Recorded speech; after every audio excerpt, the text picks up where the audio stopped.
Hi there. Welcome to my YouTube channel. I'm your host, Praying Medic. Here's today's message.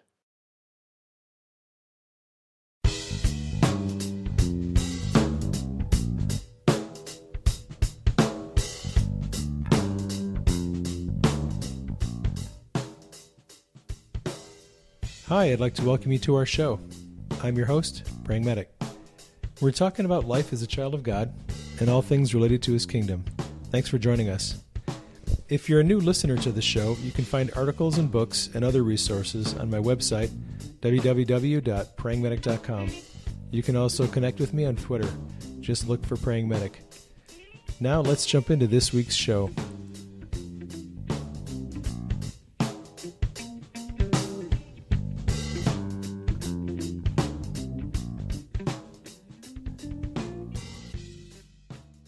My guest on today's show is my friend Steve Bremner, who is a fellow podcaster, fellow blogger, fellow author, and a missionary to Peru. Steve and I are going to talk books today. I hope you enjoy the show. I've seen a few of your podcasts, and so I know that you don't mind lengthy. No, I don't. And My interview with Jerry Magashine was 2.5 hours. And I would imagine if Jesse Berkey and I, when we do our podcast, we'll probably talk for 4 hours. yeah, you'll have to split that one up. Oh my gosh. Jesse and I are like a couple of high school girls. When we get together and talk, it's terrible. We could go on and on and on and on about so many different things. I got to meet him in person a couple of weeks ago. He was out here in Phoenix doing a shoot for a TV series that's coming out. Yeah? That is kind of a secret, but But you just spoiled it. To be not much of a secret. Yeah, well, he's working on a telenovela? No. He's working on a series. It's kind of a reality show about the supernatural. I probably shouldn't talk too much about it. And It's going to be airing in the fall. Jesse was out here filming, and we got together at Mimi's Cafe, which is the first time I'd ever been to a Mimi's. They're awesome. Really nice place. And we got together and had coffee and talked for a while. And he's an awesome dude. I just love him. But I know when he and I do our podcast, it's going to go for hours and hours because there's so much for us to talk about. I was reading his Life Resurrected, and he has 4 resurrection stories to start the book off. And I'm like, man. But do you know I got in touch with him because you recommended he get in touch with me back in the day. Yeah. And so he sent me a copy of his book, and then I got to interview him on my podcast. That was one of the first I was doing with people where I'm interviewing people and not just kind of chatting with my same circle of friends. So, I mean, we're kind of connected because of you. And he's a storyteller, and he's got another book coming out pretty soon. It's a fictional story. I'm looking forward to reading it. It's got a little snippet of it, and it looks really good from what I've read so far. And I like storytelling. And I'm going to be putting out a fiction book here eventually if I ever get time to get working on it. I finished up a book manuscript last night. I'm so happy. Yeah? This thing has been on my plate forever, and I finally got it done. It's actually the second book this week I finished. Second. I assume you've had them both on the go for a while. Yeah, I had kind of an interesting surprise that the Holy Spirit laid on me a couple of weeks ago. I had written this paper on finance and economics. I wrote it probably 2 years ago, I think, and I never intended to publish it as a book. It was kind of an informational paper on finance and economics and the likelihood of economic collapse for various countries of the world, because I started having these dreams a few years ago about economic collapse. Denise was like, okay, if we're going to have something serious happen, I think I can get through it okay with the right attitude as long as I know what to expect. Right. So I went on kind of a self-study thing. I started, searching Wikipedia, Investopedia, and some of the business journals, Wall Street Journal, and different places, just gathering a lot of information, doing some fact-finding about what causes economic collapse, what factors have caused it historically, and then looking at, the likelihood of those things happening again in the future. So I wrote this paper. I actually posted it on Facebook as a note a couple of years ago. I think maybe I remember reading it. Yeah. Yeah, it was called the No Hype Look at Economic Collapse. And is that the same thing that comes to mind when I think of this? That you basically explained like cycles. Yep. That an Yeah. economic collapse of, like, say, the dollar doesn't Yep. mean it's the end of the world. It Right. just, Exactly. That yeah, there's a I've read lot that of then.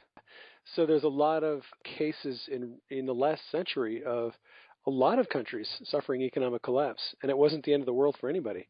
Hmm. Life goes on. You repeg your currency, you get your economy going, and life goes on.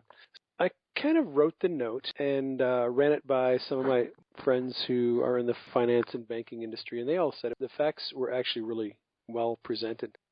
And then about a couple of weeks ago, when I was sitting around at home thinking about what's going on in Greece and with the European Union, and they're trying to decide what they're going to do with Greece and their sovereign debt crisis, I felt like the Holy Spirit said, if you wanted to publish this paper, this would be a good Now's the time. time. This Yeah. would be a good time to do it. So what I did was I took a bunch of my dreams from the last 5 years that speak about some very specific things that I believe are going to happen after some changes in the economic systems of the world. And I wrote a little rant, kind of a long blog post about my belief that if we were in fact to see something like an economic collapse or any kind of global catastrophe, that it wouldn't necessarily be a world-ending event. It might not coincide with the rapture. There may be a whole lot of us left afterwards.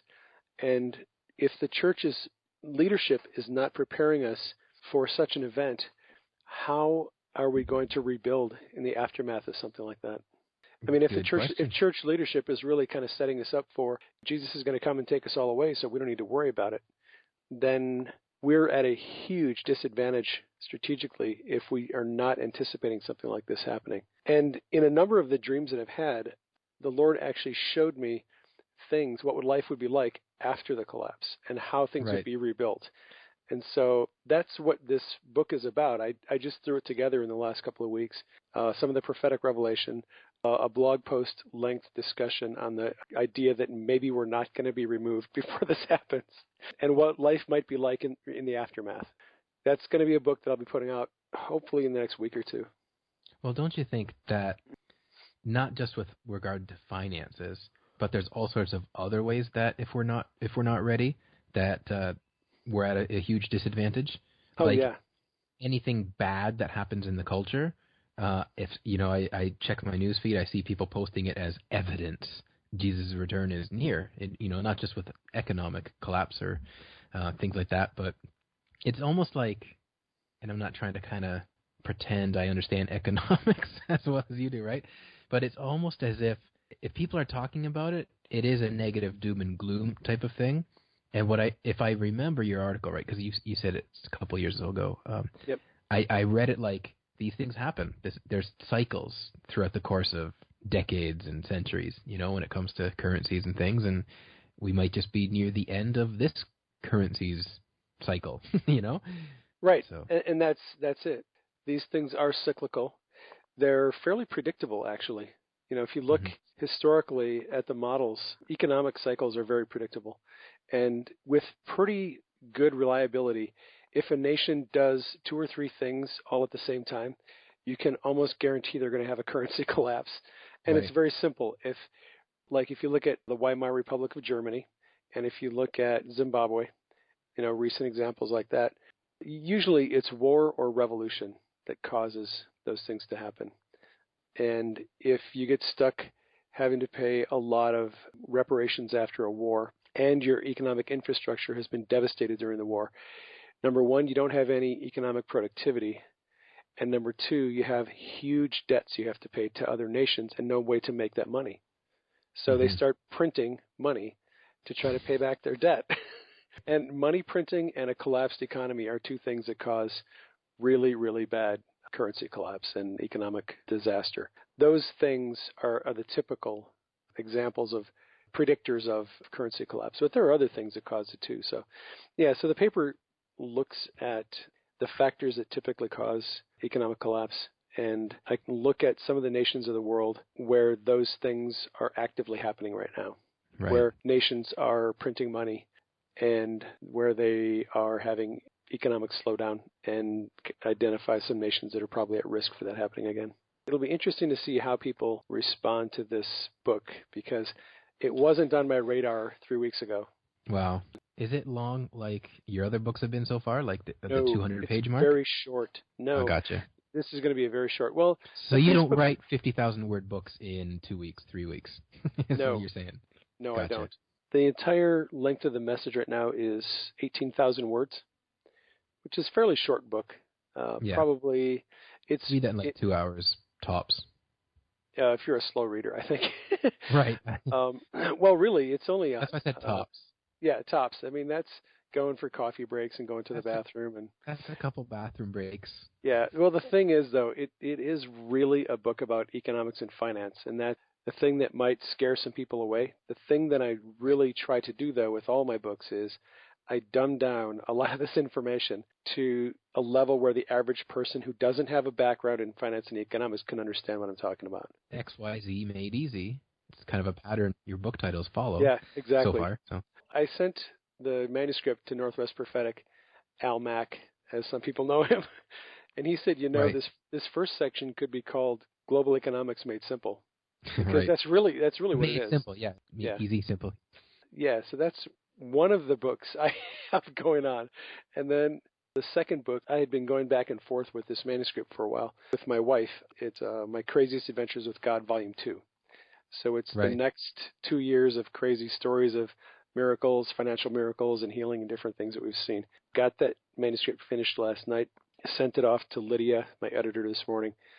So I'm hoping we can have that book finished in about a month and get a cover design for it, and we can have it available maybe in July. Great. So, Well, I want to ask you. jump in. Sorry. Yeah. So, if you wrote a fiction book, would it come easy to you, or is it just like an idea? Well, that is a really good question, and I had never thought about writing a fictional work until, let's see, this is 2015. It was probably late 2013 when I started writing the Bogren stories on Facebook. Okay. Now, did you get in on any of that or not? It doesn't ring a bell. Doesn't ring a bell. New to me right now. Right. Yeah. So, oh gosh, this is such a strange story. So, Steve Harmon was on Facebook, and he was teaching people about some fairly graduate level concepts involved in healing and deliverance. And a lot of people were scratching their heads going, what is this crazy man talking about? So I thought, what we need to do is we need someone to write an allegory, basically a fictional story, to illustrate the principles that Steve is talking about. Because when it comes to some of this outside the box process of inner healing, emotional healing and stuff, you have all these people who are like, show me that in the Bible. That's not in the Bible. That's not biblical. That's not, God would never do that. What I found is it's a lot easier to train and equip and teach people who have these mental roadblocks if you teach them through parables and allegory. So I wrote 4 stories based around a woman who is depressed and suicidal. She ends up committing suicide, and then she goes into the heavens, and she meets Jesus, meets the Father. She meets her personal angel, whose name is Gloriel, and they start to introduce her to the kingdom and how it works, how power works, how authority works, and how demons work. She gets this behind-the-scenes tutorial on the spiritual world. Well, I wrote about 4 or 5 of these short installments. They were probably 500 to 600 words. I think the longest one was probably 1,000 words. And I posted them on Facebook as notes. And the response to them was huge. Everyone wanted to say, hey, you got to write another story. You got to keep this going. And after writing about 5 or 6 of them, I was kind of telling people, look, I'm not planning on turning this into a novel. This is just a series of short stories to illustrate some spiritual principles. And the more I wrote, the more people wanted me to keep writing. And then there was this pressure for me to write a novel, and I had not thought about doing that. But the problem was I found writing fiction really easy. It was very simple for me to do it. I would basically sit down at the computer, and I would see in my imagination these scenes being played out in my mind. And in my mind, I could hear this internal dialogue between the characters. So I just started dictating what I was seeing and hearing. I believe that's a lot of my process of writing is I'm basically dictating whatever the Holy Spirit is showing me. So when I sit down to write a book, like Seeing in the Spirit was the same thing. I took a vacation from work for about 10 days, and 5 of the days I sat down at my computer at sunrise with my cup of coffee, and I just started hammering away on the computer, writing 4 to 5,000 words a day after day after day, from sunup till sundown. That's all I did was write for 5 days. I got into this flow where I could just sense what the Holy Spirit was revealing, and I was recalling some dreams and recalling some experiences, and I would just dictate and write and get in this flow. And before long, I had 20,000 words written. So that is part of my writing process. And the fiction work is interesting because I'm torn between, a lot of fiction writers will write out a plot line, and they'll develop the characters, and they'll develop storyline, and they'll develop subplots, and they have it all graphed out ahead of time. I am going to write a fictional book. I'm going to try to write a trilogy, actually. But I don't know that I'm going to develop the plot line ahead of time. I really like the process of dictating what the Holy Spirit is showing me and letting him be in control of the action. I mean, it's a step of faith, Right. but it's been working really well so far. Everything you just said, except for the part about the Holy Spirit, that's how Stephen King says he writes in his novel, that book I reviewed and you commented on. He refers to it like the way an archaeologist finds this piece of bone sticking out of the ground, and that for him writing is like, okay, here's the bone, and now we'll get some dust off of it and dig around it and see what it is and pull it out of the ground or whatever, and that he begins writing that way. He never has a plot figured out in his mind, and that he just basically comes up with, like he says, he comes up with a situation or some characters, or what would happen if you put a bunch of characters in this circumstance, like Under the Dome or something, that TV show that's out now, that he begins with that, and then he just sits down and writes and sees where it takes him. When I read that, I thought, well then, if that's how he does it, then if I were to sit down and try it, I might do that. I might go that route. For me, fiction writing is hard. It's not something that comes natural to me, so I don't necessarily see myself doing much of it. Yeah. But when I read that from an expert, I thought to myself, if I were under the anointing and the Lord were giving me something to write about, some kind of fiction story or something, then oh my goodness, I would totally do that.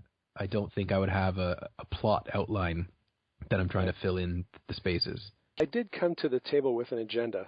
I had some spiritual principles that I wanted to illustrate.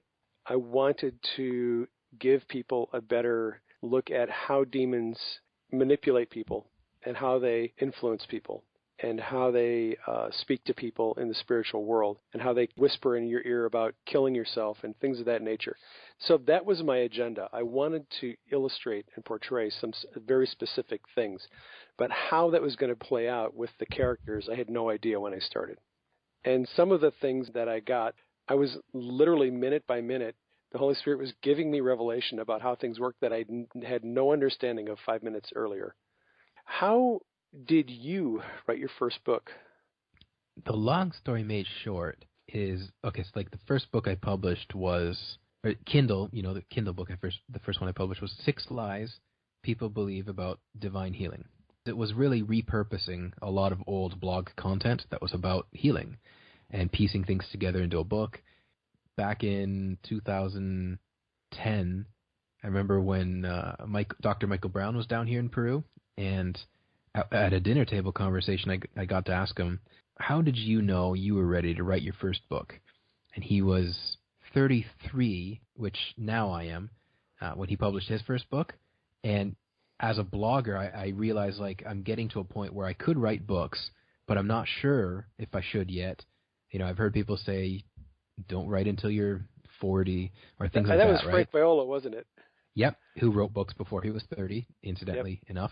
But anyway, no, but there was this balance between I wouldn't want to hear a 24-year-old write a book on the world or something, or how the world works, So I get the balance between, being young and being and actually having something to say that you could put into a book. And so when I asked him that question, he said to me, you feel like it's ready to burst out of you. And I knew what he was talking about, but I wasn't ready. Like I knew that I'm not fully there, but I'm kind of going down this path. And the healing subject matter is not necessarily the book that was ready to burst out of me. But I had enough wherewithal to know that is kind of a hot topic. So I'll get my feet wet by doing that first. You know what I mean? Like get some experience, learn from it by doing a healing book first. So I really just repurposed a lot of the content I originally was blogging about in the early 2000s, and then updating the book and maybe modifying some things I would say differently now. It was kind of longer and had more of the faith stuff in it. And then in the end, I decided, well, Kindle books, there's not like a minimum length they need to be, because I felt like the two things flowed together, but it wasn't making a very good book. Like I felt better off splitting them in two. And so I went with like a short 100-some-odd page healing book, and then about a month or two later put out the faith book, and they're meant to kind of complement each other, because at first they were kind of like one manuscript, and I felt like they didn't fit together very well as one book, but they complement each other better as separate. So that's how that came about. And this is going to be an interesting discussion for people who want to write books. Okay. So if you are a person who is a aspiring author, you definitely need to listen up here. I did the same thing when I wrote my first book. I had written 20 or 30 blog posts on healing, and people started bugging me, hey, you need to write a book. I was like, no, I don't want to write a book. That's too much work. Right. And after I had enough blog posts out there where I had fleshed out enough of the ideas and had received a lot of input, and I was getting into a place where I had a pretty comprehensive knowledge of the aspects of healing, it was at that point where I think I developed some credibility with an audience. There were, hundreds or maybe some, thousands of people who had heard about me. They knew about me. They had read some of my blog posts. I was getting this body of work out there in the internet that Google was nice enough to aggregate and categorize. So when people started looking for articles on healing or miracles or resurrections, a lot of them ended up getting sent to my blog.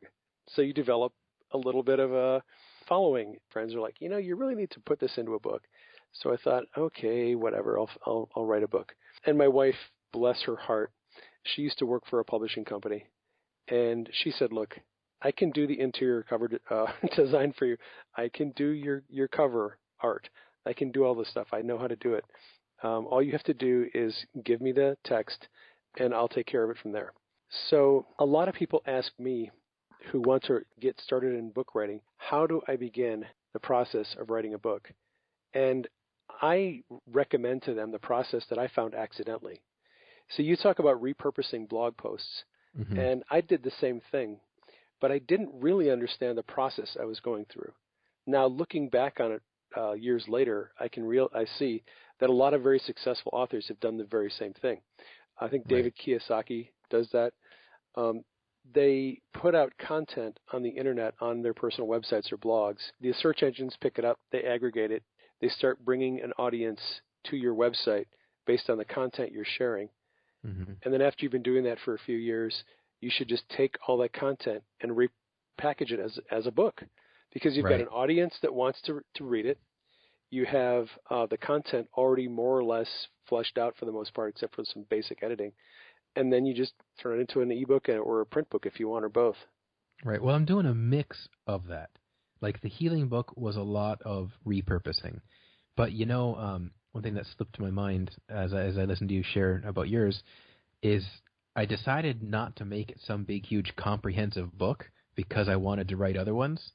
You know what I mean? So I didn't want to get stuck writing that. Yeah. And when you think of healing, there's no shortage of books, right? No, in there aren't. charismatic. So I was like, well, what am I going to do that makes mine stand out? But yet you listen to the title or you look at the cover page, and not only do you know how it stands out, but you know what you're going to get out of it. So that's why I went with specifically like the deconstructionism angle of because I grew up in a Plymouth Brethren church, and my mom was healed at the crazy charismatic church outside town that you don't admit you've gone to, let alone that you got healed at. You know what I mean? And so And so I'd hear these things over the years, like, many times. And so I try to hone in on the chapters being like lies people believe. So this is what people believe. This is what the truth is. Like Jesus in his parable saying, you've heard it said, but I tell you, And so I was going for that style of Right. book telling. And then Debunking the lies. Yeah. yeah, and Mythbusters or something. And Right. the faith stuff I felt like didn't work so much that way. If I wanted in the same book to deconstruct and encourage people, I felt like the faith stuff was just kind of like tacked on. And so that's how it became its separate book. And both of those were repurposed blog content. And I've written some other little, short Kindle bite-sized type of books. But the Speaking in Tongues book is where I was kind of like really going with this. Like if I could write a book, this is what I'd want it to be, but I want to test the waters with these other things first, like the healing and other popular subject matter. But with the Speaking in Tongues book, it was a lot more writing stuff that I've never taken time to sit down and write before. So it was maybe like 20 or 30% repurposing blog content, and then the rest coming up with it afresh. And actually, to kind of answer your question further about how did the first book come about, because in some ways this is kind of like my first book, the 9 Lies People Believe About Speaking in Tongues. Same thing. What kind of nonsense do I hear people cling to that really holds them back in this area? And, I could keep on following this template for like other books, right? But when it comes to Speaking in Tongues, there's a lot. And then coupled with how I know there's not a lot of very good books out there, and then there's a few that are, stellar. And like you said about Google, a couple blog posts of mine that get the most search engine traffic are about speaking in tongues. And the search terms are anything from, what if I don't speak in tongues? Where in the Bible is speaking in tongues least of the gifts? Least of the gifts verse, stuff like that. So I knew, okay, if I tackle speaking in tongues is not the least of the gifts, there's no verse that says that. It's just some kind of weird thing people, and that blog post gets, it just drives traffic to my site every day. So I knew I'm on to something if I take stuff like this and make it into a book. And in this case, it was a lot more fresh content. And one of the complaints, I've gotten a lot of positive opinion and feedback from people about the healing book, but the main complaint was like I didn't have too many testimonies in it. And that's kind of like reflective of how I blog. I'm trying to convince you of something instead of just kind of go, oh, yeah. And so that's what I like about, your Made Simple style is it's like, yeah, I can go do this.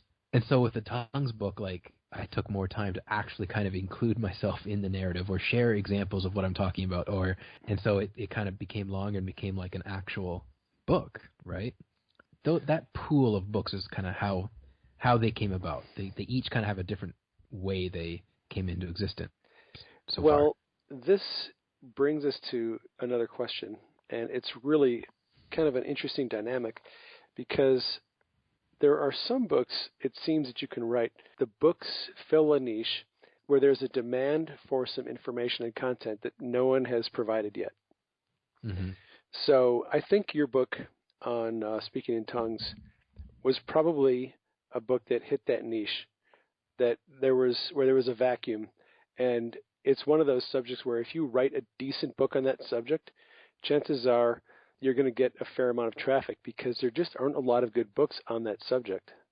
At least that aren't cessationist type of books. That aren't cessationist type of books. And why are cessationists writing about tongues? I don't know. I mean, what's the point of even writing about that?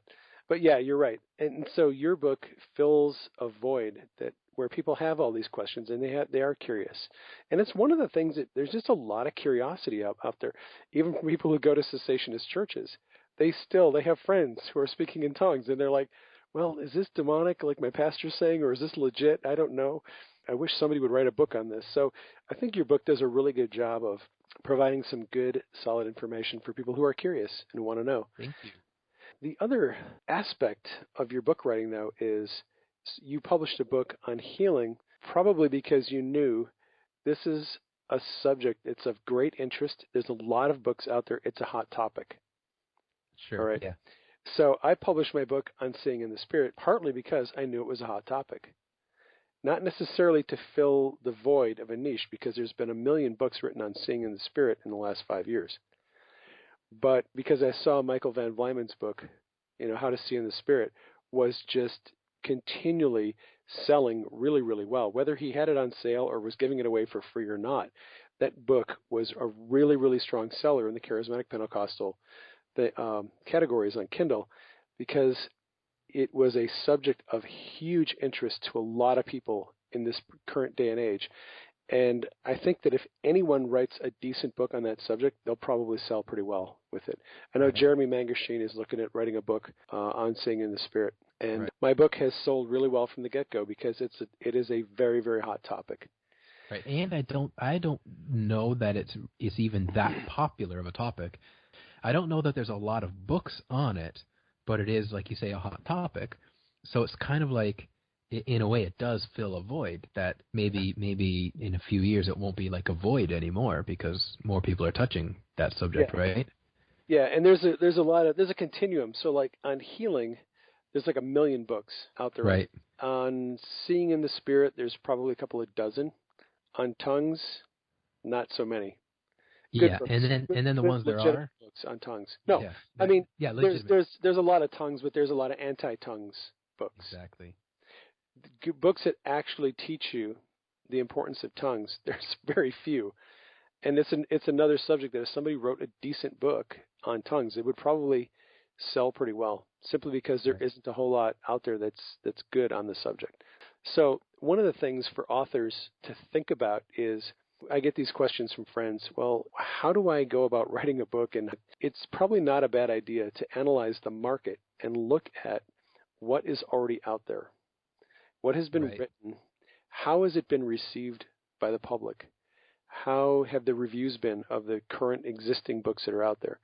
One of my next books is going to be on hearing God's voice. The reason why I want to publish that book is because there are very, very few books on hearing God's voice out there. Mark Verkler has one, and it's been pretty well reviewed.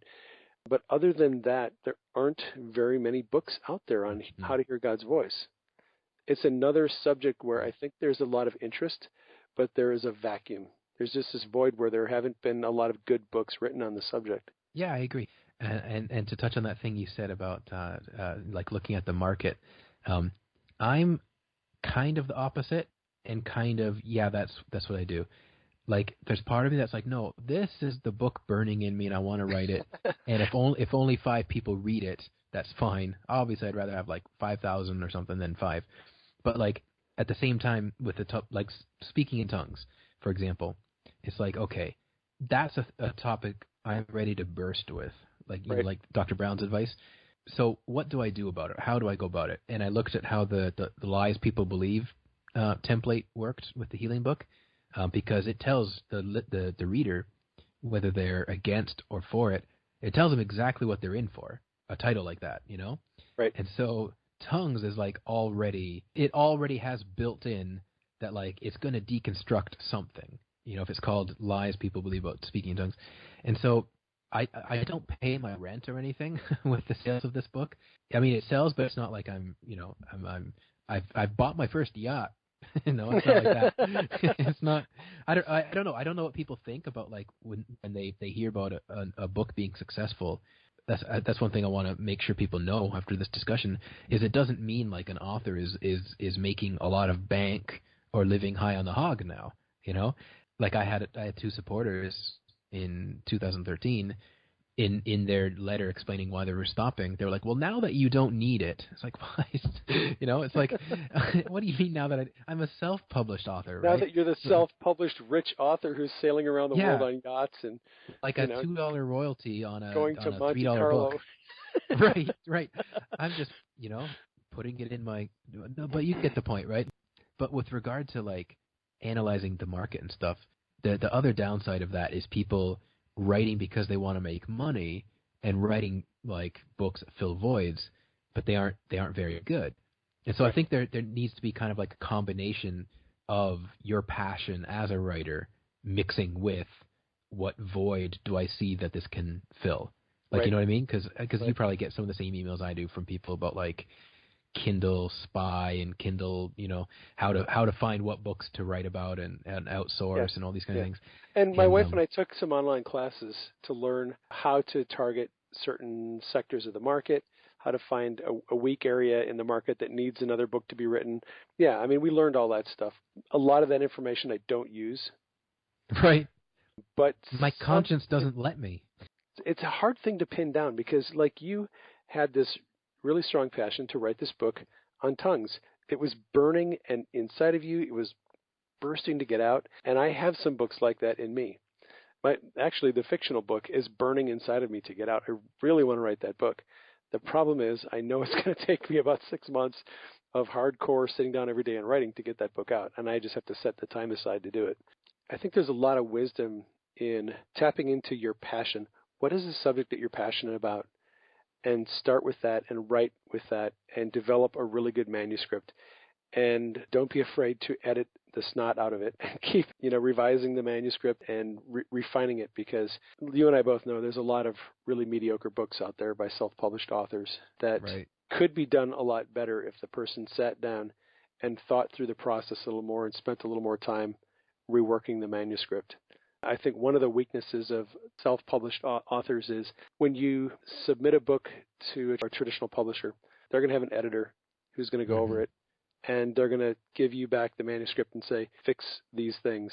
So having an editor kind of forces you to a little higher level of writing. And can I piggyback on that? Yeah, jump in. Because if we're going to talk about writing, it would behoove us to cover editing too. You and I both have followed Frank Viola for a while. Mm-hmm. And Frank's advice to, writers is you should have an editor. You should let your editor do their job. They'll make you a better writer, and don't try to short circuit the process of thinking you don't need one. And I believe in that. Yeah, that's what amazes me is how many people I know just refuse to do that. I don't want to use the word refuse, but like resist. You can't persuade them of the value of that. I've got friends who've self-published books and what they have to share is good, and then you see it show up in their Amazon reviews of the people commenting that no, this wasn't edited and it was hard to follow, or a good editor would have helped the book in this way. And we're talking like kind reviews. We're not talking about like nasty. I know people who design their own covers who shouldn't.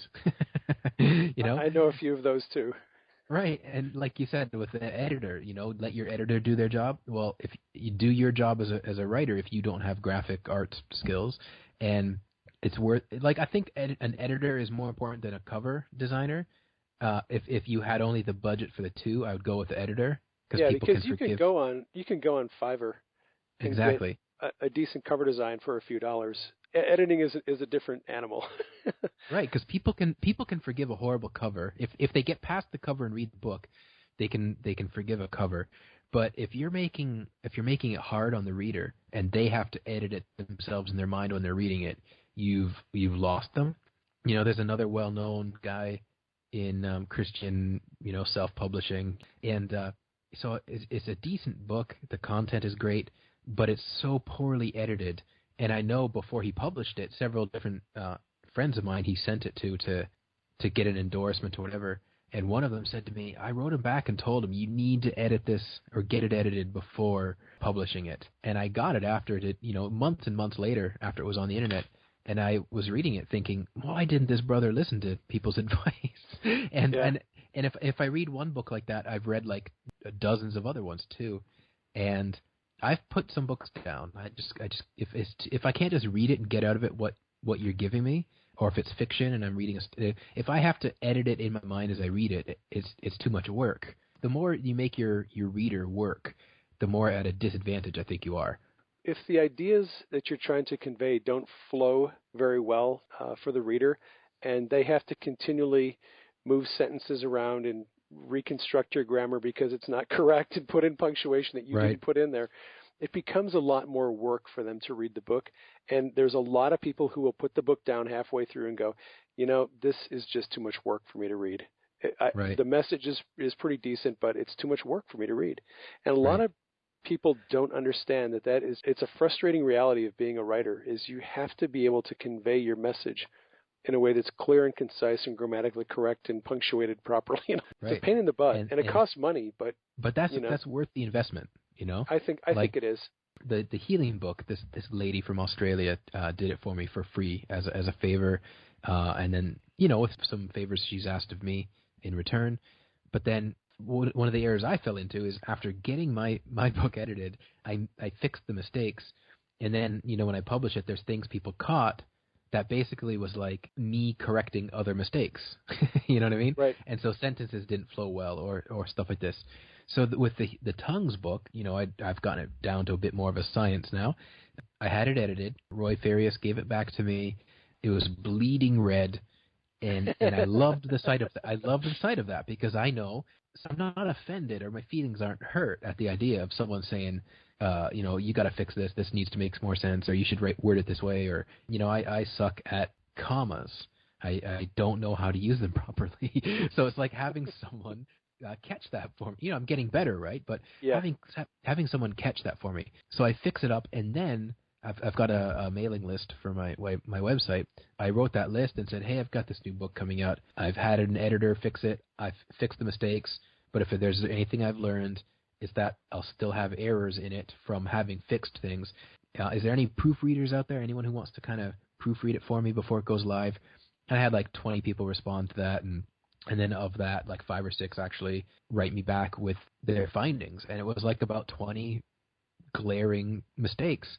And when I put that on the internet, I've had one typo that anyone ever caught. Right. And I'm quite proud. And there you go. Quite proud of that.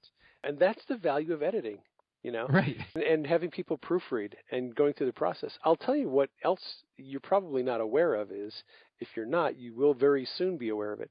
You are going to learn how to use commas and semicolons and em dashes and all the other punctuation, because I'm having to go through that. Those things. Yeah, I know those things. But I used to view commas like spaces to breathe in a sentence. You know what I mean? A friend that edited my faith book, and then this other short one I wrote, she wrote me back, and she's like, for the love of God, Steve, please learn how to use commas.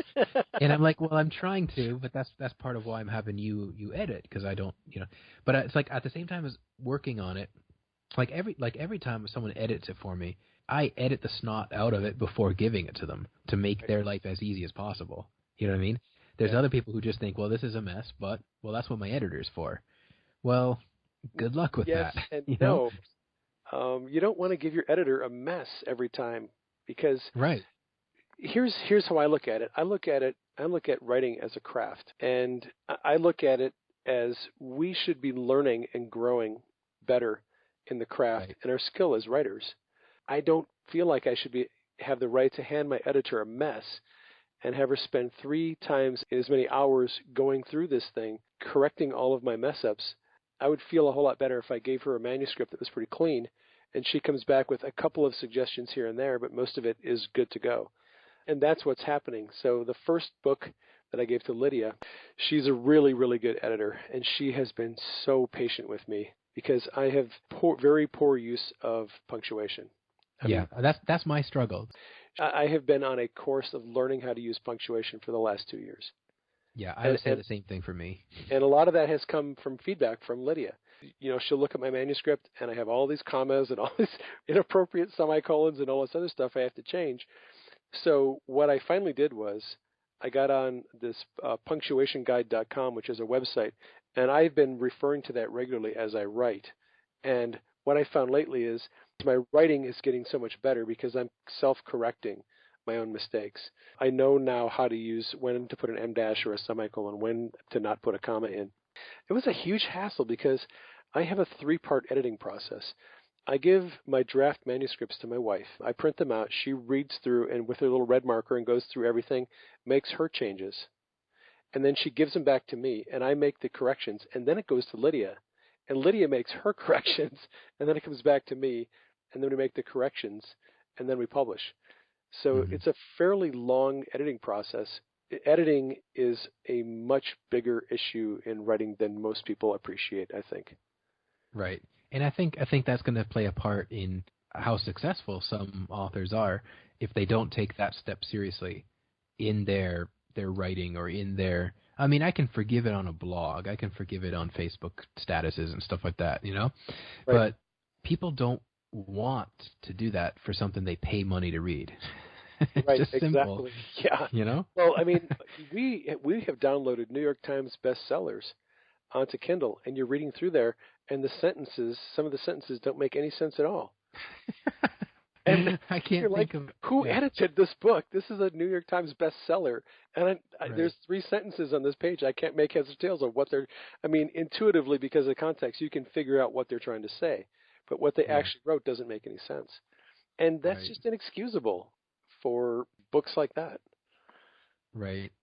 I hear you, and I advocate it. And this latest book I've written or repurposed from my blog, it's the same thing. It's like I'm coughing up some money, and I say coughing up pretty liberally because it's kind of like it's not in the budget, but we're making it in the budget to for paying for editing. Like that's our major thing. Like if I'm gonna budget and I only have this money and that money, the editing is like there's no excuse. Like I've gotta get it edited and and who's doing it for me is not exactly charging through the roof, right? It's more Right. of a favor.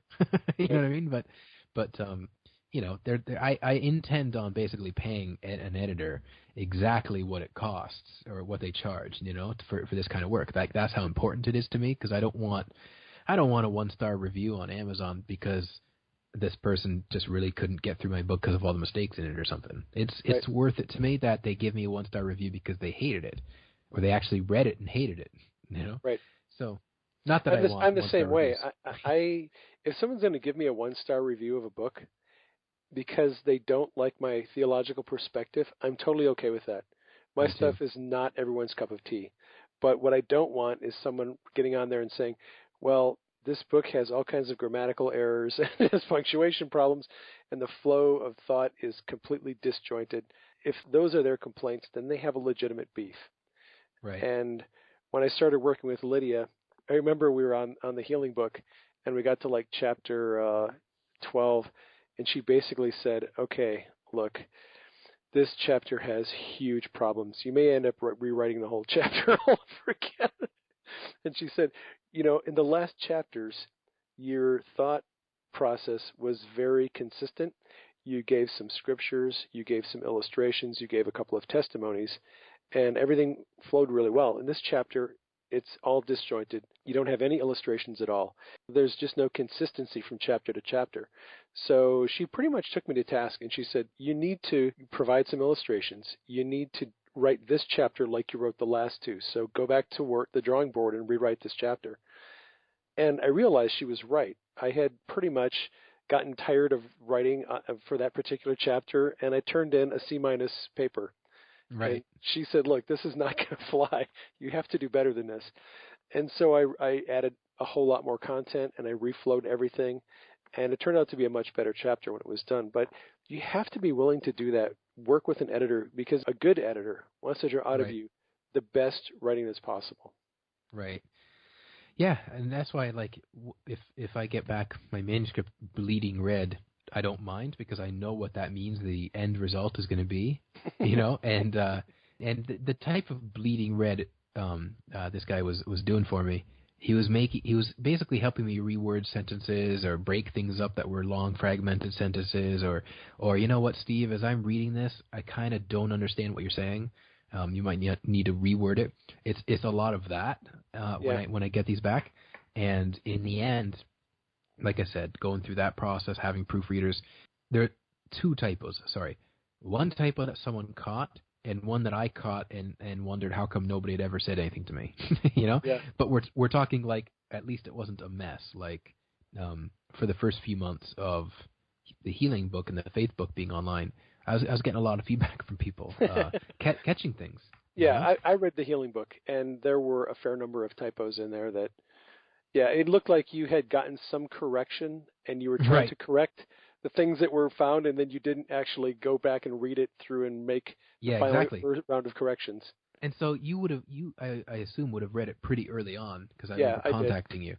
Yeah. And so the version people can find on the internet now is that's it. It's cleaned up really. Yeah, you sent me a PDF, a draft, I think. Right. Well, in that phase, when I'm sending manuscripts to people for review, or it's usually in that stage. Yeah. You know what I mean? It's usually at that stage where I'm still working on, like Stephen Crosby. He's sent a few of us his latest book on New Testament prophets, and he says in the email, yeah, there's a lot of typos in this, so the feedback I'm looking for from you is not for the typos, but like the content. Content. And Right. and I'm reading it going like, he said there was typos here. I've seen like so very few. But anyway, so I try to make sure people know that now, so they don't feel like, oh, Steve, I sat down with a red marker and I was going, no, I just, that there's already somebody, or there's already people doing that. Yeah. And don't you worry, just read it for the content and tell me if I'm contradicting myself, or I made a point here, but I demolish it later by something else I say. Like, I'm looking for that kind of feedback at that Yeah. stage. Yeah. I did the same thing for Northwest Prophetic. He is one of my early stage proofreaders, and I just sent him the manuscript to this book I'm writing on economic collapse and how the kingdom responds to crisis.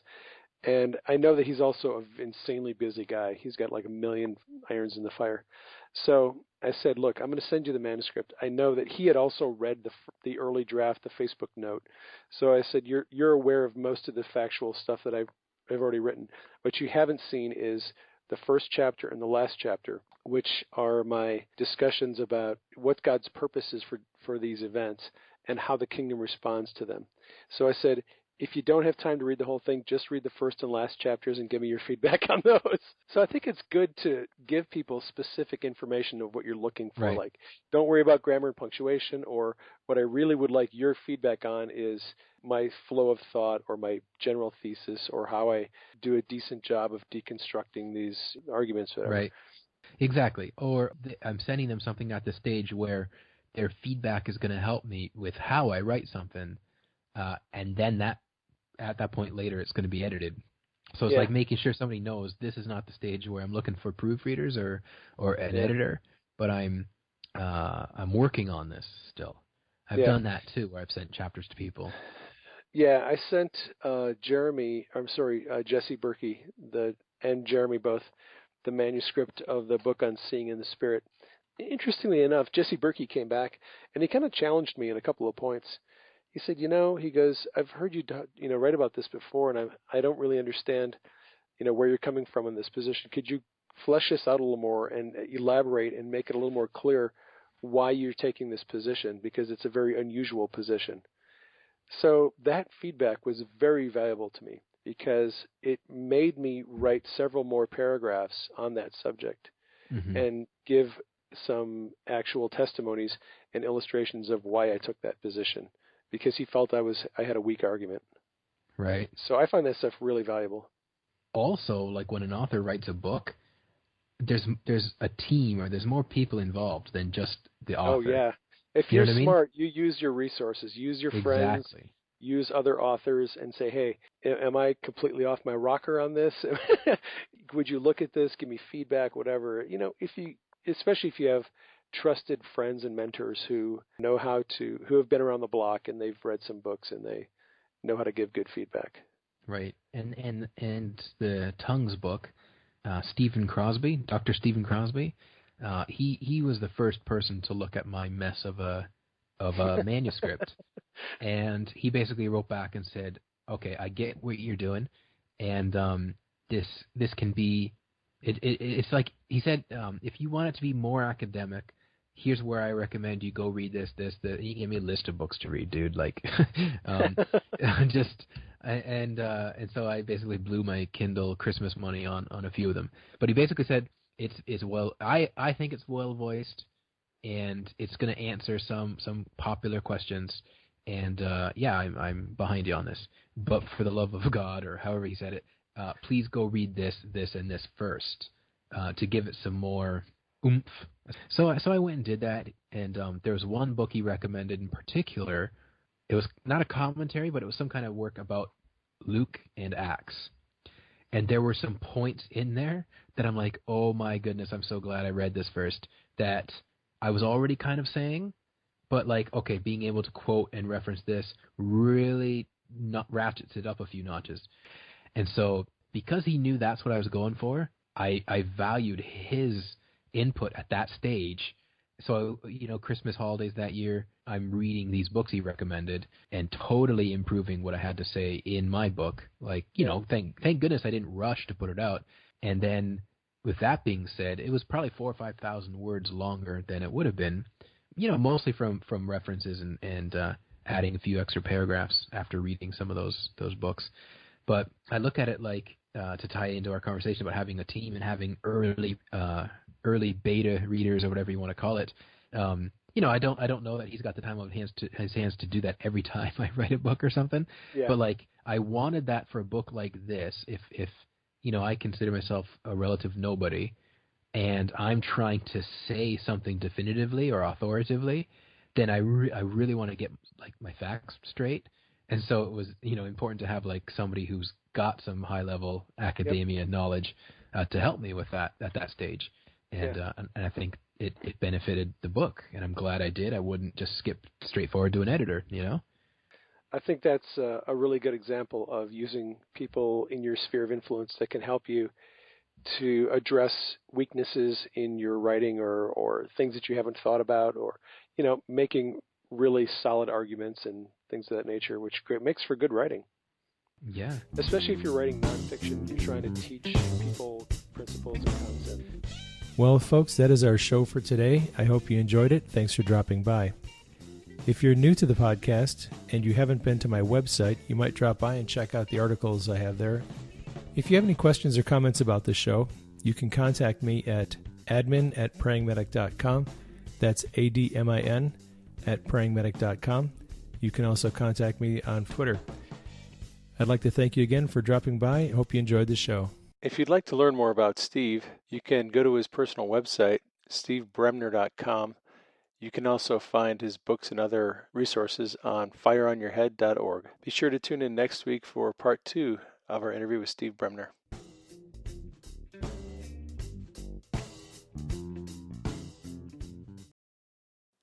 Thanks for dropping by. I hope you enjoyed today's message. You might consider sharing it with your friends. You can do that through the links provided below the video, and I hope you'll consider subscribing to my channel.